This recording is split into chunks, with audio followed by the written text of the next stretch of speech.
For you guys watching this video, you're probably doing honors pre-cal another way, not live in class, or you're coming back to it. So quick reminders, today is the last in-class day. You can get your final notes checked. Check out Google Classroom and those key assignments that are due at the end of the semester. You guys should have, do you have your lowest score form to replace up there? Do you guys not know what that is? Oh, I remember that from last year, but there's no assignment for it. There's no assignment for it? Oh, okay. Let me go ahead and get that. There is a Google form that if you guys know your lowest score, and it might be a missing homework spiral check. It could be a really low test that just, even after corrections, you're like, yeah, it's not hot. I would love to try to replace that. We're taking our final 1-2. Yeah, 1-2, which is on Monday, so I'll say 11:59 to get that form in by. And let me go ahead and assign that into Google Classroom. It's not an assignment worth points, but it is if you want me to seek to try, according to our syllabus, the final can replace a lowest score. If it's a missing score, like you're going to not have a 0 on your final. As long as you show up and you take it, you won't have a 0. So if you do have any 0s in your grades, you can choose one of them that seems to be most impactful and have it replace that. Or you can look over like really important grades like test corrections, like notebook or homework spiral checks, or like test or quiz grades. If there are any of those that you want to replace, you have to choose one. They're going to give me some details just so I know what to keep an eye out for. I would never make a current grade lower. Your final exam might do that, but I would not go in there and change something to make it lower. I would only change it to make it higher. But otherwise, you guys can read through those logistics and reach out if you have any questions about tutoring hours, your fall final review, or your final note check. But for right now, some of your other classmates have gone ahead and done some work and gotten stuck, so we're going to go over some questions. The first of which is Chapter 4, Number 4. The first of which is your Chapter 4 Fall Final Review, Number 4. It gives you a point. It is not on the unit circle, because this point, if you graph it, goes left 2 and up 1, 2, 3, 4, 5, 6. If I was to actually solve for this triangle, which I could do with Pythagorean theorem off to the side, as far as a squared plus b squared is equal to c squared, this hypotenuse, which would be the radius of a circle, is not 1. It would be 4 and 36 would be the square root of 40, otherwise known as 4 goes in, which has a perfect square root. 4 goes in 10 times, so 2 root 10. Since that is not a unit circle value, I can't just say cosine is the x and sine is the y. This is much bigger than a unit circle, so I have to go back to geometry section 4.3, and I have to think of SOHCAHTOA, and then flip all those 3 to get their counterparts. So therefore, my sine of whatever angle, I'll call him theta, is equal to opposite over hypotenuse, which would end up being 3 rad 10 over 10 after you take 6 over 2 rad 10 and rationalize. A little bit of work there. Maybe I should at least write what I would do first. And then after a little bit of work, you would get 3 rad 10 over 10. Cosine would be adjacent over hypotenuse, which after a little bit of work would just be negative rad 10 over 10. Tangent would be opposite over adjacent, which after very little work would be negative 3. And then hopefully if you have your main 3, we know how to find the other 3 by take the reciprocal, take the reciprocal, take the reciprocal. And specifically for those other 3, I would be flipping these guys because they're much easier to flip than their simplified counterparts, and that would be able to get you your show, flip it, flip cosine, cow, flip tangent. But it's outside your unit circle because it's a point that's beyond 1 from the origin. So I just go back to geometry. Is that cool? I mean, did you draw your triangle? I used the degree of the angle because it was the nearest to the y-axis, so I just converted it to 120, and I used the unit circle. But sadly, 120 only works if I have a ratio of 120 would be 60. That would be a rad 3 over 1, which 6 over 2 is not rad 3 over 1.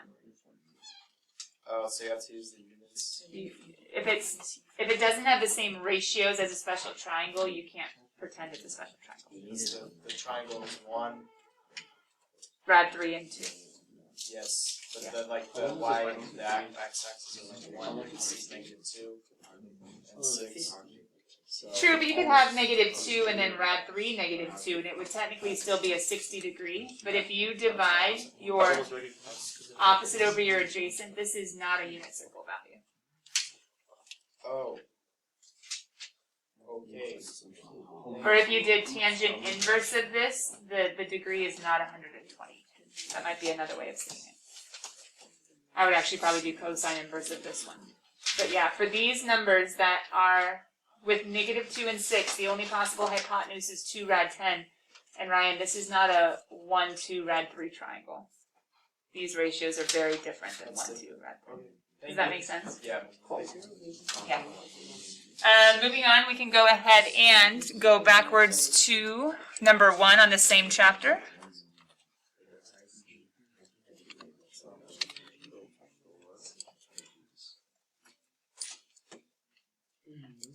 Bummer.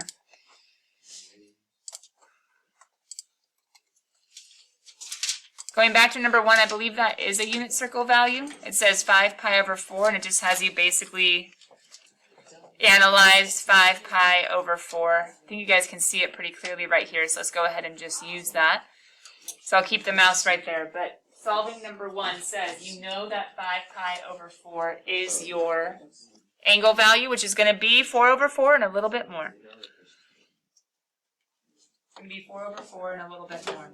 So therefore, my ones that are talking still, even though I'm talking, I won't go into whether or not that's rude. Instead, I would just ask you to learn to whisper a little bit better. Is that okay? If you come into my algebra classes, you'll see why I have to save my voice. So 5 pi over 4 will put you right down here. 4 over 4 and then 1 more. There he is. And I'm trying to analyze this guy. If you're a unit circle person, this would be at a 45, which would have left and down to get there. If you are a geometry person, you could fit in a -1, -1 rad 2 triangle to this angle. If you're a cheater chart person, you'd be thinking of the pi over 4 column, which would have rad 2 over 2, rad 2 over 2, and 1. But in the third quadrant, only tangent is positive, which is why I would need to think about those two as negative. With that information, then go ahead and tackle what they're asking. So first they ask me for standard position. We already have that here. Second of all, they ask me for 2 coterminal angles. One way is to get there a negative direction, which would be almost 4/4, but 1 shy. So that would be 3 pi over 4 in the negative direction. Or we could have actually gone in the positive direction and not stopped and actually done a full rotation and then gone. That would be my 5 pi over 4 plus 2 pi, otherwise known as 5 pi over 4 plus 8/4 pi. And that would have gotten me 1 full revolution later, still to the exact same location, so 13 pi over 4. Those would be 2 coterminal angles. I'm just doing 1 positive, 1 negative because I believe in WebAssign. That was kind of like their normal way of doing that. And then last but not least, they say to convert. And so to convert, this is the one unit circle thing I say you are allowed to write in your unit circle. Besides, I did say you are allowed to write your special triangles if you would like. But the other thing I said that you could write is the conversion factor that says to change from degrees to, no, radians, sorry, it has a pi in there and no degree symbol. 2 degrees, I need degrees on top and the radian on bottom so that I can reduce away my radians. Reducing away radians, actually the pi reduces along with the understood radian label. 4 goes into 180, 45 times. And 5 times 45, a little bit of math would get you 225 degrees. And there's your A, and there's your B, and there's your C. As you guys are looking at that, I'm going to go ahead and get going to keep going backwards to chapter 2, number 8. Making my way backwards to chapter 2, number 8. Chapter 2, number 8 is having us review complex numbers. Perform each operation and write in standard form.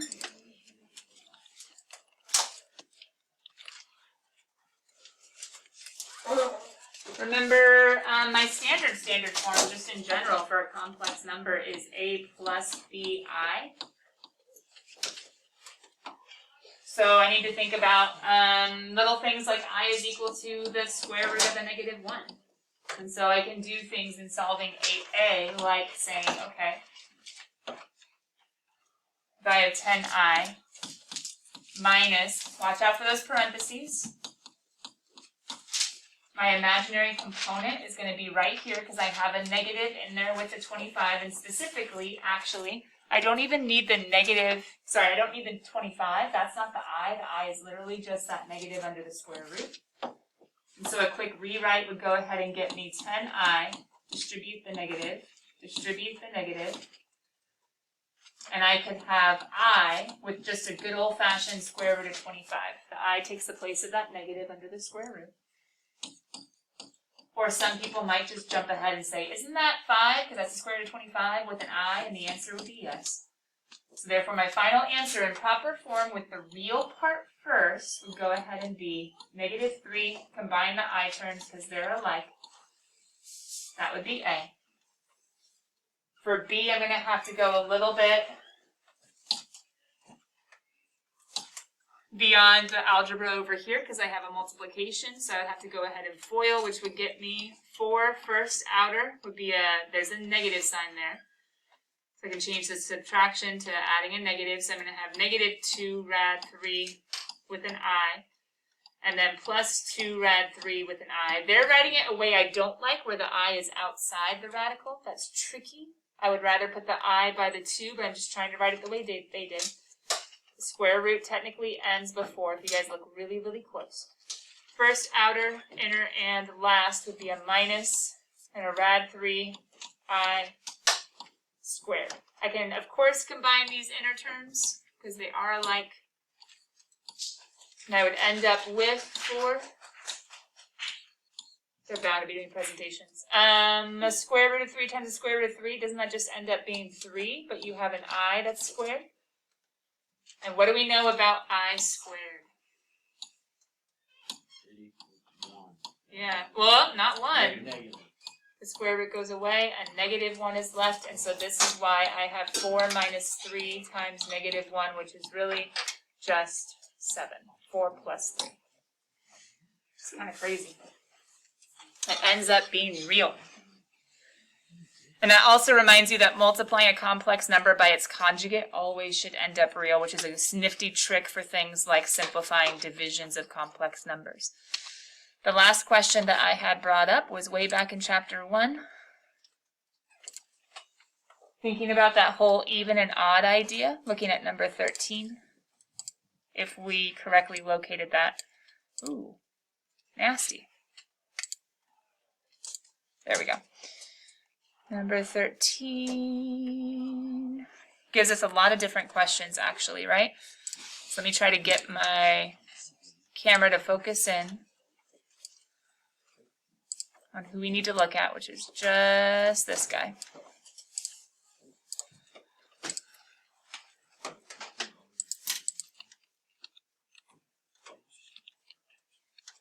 Okay. Finding the zeros. You guys should know, well, hold on, we just need to get our function because we're using him for everything. So f of x is equal to 4x times 3 minus x. That multiplication says I have factors. If you were in my Algebra 1b class, I would say, how can you find the zeros? Like God through Moses split the Red Sea, where's the multiplication? The multiplication is there. Since the multiplication is there, I can see this and this as 2 different factors being multiplied. If there's multiplication, you can split. When we split, we get 4x equals to 0. We get square root of 3 minus x equals 0. After a little bit of math, we'll end up with x equals 0. And squaring both sides, subtracting 3, dividing by a negative. Or just look, 3 minus what will be 0? 3 minus 3. There are my zeros. We set equal to 0 and set any factors equal to 0. We still have 5 minutes. Let's try to keep it quiet. Going to B. Use a graphing utility to graph a function. I mean, I can model that, but let's try to do the ones by hand that are being asked for, like letter D first, and then we'll go look at that graph real fast if you guys need it. But letter D, I can model that with my graphing calculator. Letter D says, hey, is it even, is it odd, or is it neither? So, a couple quick reminders about even, odd, or neither. From chapter 1, even says you plug in a negative and it doesn't have any impact on the y value. Whether it's a positive x or whether it's a negative x, when you simplify, it doesn't change a thing. They end up being the exact same height. So to the right, we'll copy to the left and we'll have that nice y-axis symmetry. Like the most basic example of an even function, y equals x squared. Has to be symmetric around the y-axis. Odd says, oh, if you plug a negative into me, I'm going to make the whole y value be the opposite sign. And that's going to be that origin symmetry, that point symmetry, where it flips over and across like its most basic odd example, x cubed. And neither is, well, maybe it has symmetry, but it's somewhere else, or it doesn't have symmetry at all. And so if I look at this function, I could test it by going ahead and plugging in f of, and we should know that when we plug into a function, we plug in everywhere. Those parentheses keep us honest, and we can go ahead and plug in something like a negative x and say, hey, if I simplify, how does it compare to up here in the original? And even though it will simplify to where there's a big old fat negative, it's not fat, but either way, a big old negative in the front that says I'm making everything opposite. Something else changes inside. The 3 stays the same. The x gets flipped. This would be a neither example. And if you look at its graph, it would not have either y-axis or origin symmetry, which also backs up what plugging into that formula already was meant to show us. If you were trying to figure out where it's increasing, where it's decreasing, if it's constant at all, how to answer all of those with interval notation, we would go ahead and throw this into our calculator. I'm going to have all of you guys, and I'm going to remind you to start off in radian mode and zoom standard so that we all are making sure our grapher is working. We could zoom out, but actually all the x is less than 3. The domain's going to keep on going forever down. So if you look at your function, does it have symmetry? No. This isn't copying across the x, or sorry, the y. It's not copying down and over. This is just going down forever. There's no symmetry there, so that makes sense with the neither. And if we were trying to do things like say, when is it going up and when is it going down, we read it from left to right, and something like finding the maximum might give me a great idea as to what x to use in my interval. Oops, I went too far. Bummer, man. Second trace, max. I have to make sure I stay where the numbers are actually in the graph. I went a little too far. But make sure you're totally on one side and totally on the other side, on your way down, on your way up. When I hit enter, that is happening at the calculator did the best it could. The max is at 2, which means I'm going to use my interval notation for those pieces and say, okay, when is it going up and when is it going down? It's increasing from negative forever, because if you keep on zooming out, the domain was all x's less than 3. So negative forever all the way up to 2. And then at 2, it started decreasing all the way up until it couldn't go any farther, which is at 3, because the square root says I can't be negative. So if you did your quick little domain problem with your square root and set 3 minus x greater than or equal to 0 and solve, you would see x is less than or equal to 3. All right, cool kids. Check, check, check, check. The only questions brought to me, but of course I'll be here in math lab during lunch probably, unless I'm like popping out of here real fast to actually go to the bathroom for once. But when my door's open, I'm here and I'm available, come find me. Fine. Yes, well, I mean, bell's gonna ring in 45 seconds, maybe we can just. If you wanna head out now, that way you beat the crowds going that way. Alright, Johnny, can you like see? like sign like tracking them, like how do you know like how long one period is? 2 pi over b. It's always Or 2 pi times 1 over b. I don't know. And that tells you, once you know where to start, what to add to it to show you where it ends. And then what I do is I take whatever 2 pi over b is and I cut it in fourths. That way I know, like, hey, go a fourth, it's up. Go a fourth, it's down. Go a fourth, it's down. Then I did it. You can do that. Thank you. Depends on what your question is. But it's always 2 pi over b.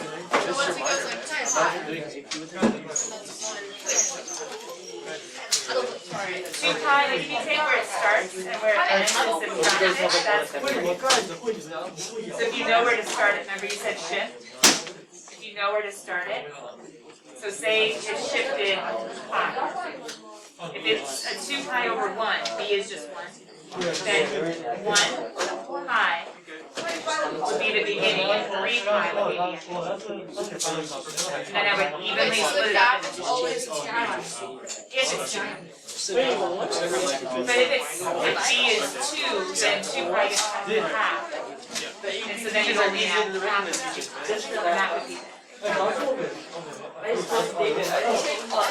some ways it'll take a long time because it's spread out. Some ways it'll take a short time because it's stitched in. So the period changes based on Oh, you're not supposed to.